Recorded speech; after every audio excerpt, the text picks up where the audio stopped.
Hello everyone. TDS credit update ஆயிடுச்சு. Because டிடிஎஸோட return filing due date May 31. அப்போ எல்லாமே கிரெடிட் ஆகிருக்கும். June 1st வீக்கில் எல்லா கிரெடிட்டும் ரிஃப்ளெக்ட் ஆகிருக்கும் அப்படின்ட்டு ரிட்டர்ன் ஃபைலை ஸ்டார்ட் பண்ணியிருப்பாங்க. ஸோ சேலரி இன்கம் மட்டும் இருக்குது, சேவிங்ஸ் அக்கௌண்ட் இன்ட்ரெஸ்ட் கொஞ்சம் தான் இருக்குது அப்படின்னா, ஃபிக்ஸ்ட் டெபாசிட் இன்ட்ரெஸ்ட் எதுவுமே இல்லை அப்படின்னா நீங்கள் ஜஸ்ட் டீட்டெயில்ஸை வெரிஃபை பண்ணிவிட்டு ரிட்டர்ன் ஃபைல் பண்ணலாம். ஆனால் ஃபிக்ஸ்ட் டெபாசிட் இன்ட்ரெஸ்ட் இருக்குது, சேவிங்ஸ் அக்கௌண்ட்டில் ஒரு நல்ல ஃபண்டை நீங்கள் மெயின்டைன் பண்ணிகிட்ருக்கீங்க, இல்லை வேறு இன்கம் சோர்ஸ்லேருந்து ஏதாவது இன்கம் வருது அப்படின்னா கொஞ்சம் கேர்ஃபுல்லாக இருங்க.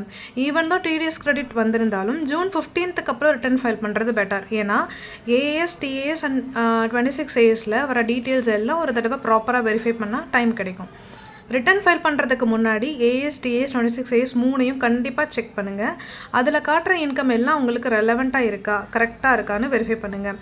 ஒருவேளை ஏஎஸில் உங்களுக்கு சம்மந்தம் இல்லாத இன்ஃபர்மேஷன் இருக்குது, அதை அப்படியே இக்னோர் பண்ணாதீங்க. ஏஎஸில் ஃபீட்பேக் கண்டிப்பாக கொடுக்கணும். அதை கொடுத்ததுக்கப்புறம் ரிட்டர்ன் ஃபைல் பண்ணுங்கள், இட் வில் பி பெட்டர். நம்ம ஆப்ஜெக்டிவ் சீக்கிரமாக ரிட்டர்ன் ஃபைல் பண்ணுறது இல்லை, கரெக்டாக ரிட்டர்ன் ஃபைல் பண்ணுறது தான். ஒரு 10 minutes எக்ஸ்ட்ரா டைம் ஸ்பெண்ட் பண்ணி வெரிஃபை பண்ணினா ஃப்யூச்சரில் அன்னெசரி நோட்டீஸஸ் வர சான்சஸை குறைக்க முடியும். ஸோ ரிட்டர்ன் ஃபைல் பண்ணுறதுக்கு முன்னாடி ஏஎஸ், டிஎஸ், 26 ஏஎஸ் எல்லாத்தையும் ப்ராப்பராக க்ராஸ் செக் பண்ணிவிட்டு ஃபைல் பண்ணுங்கள்.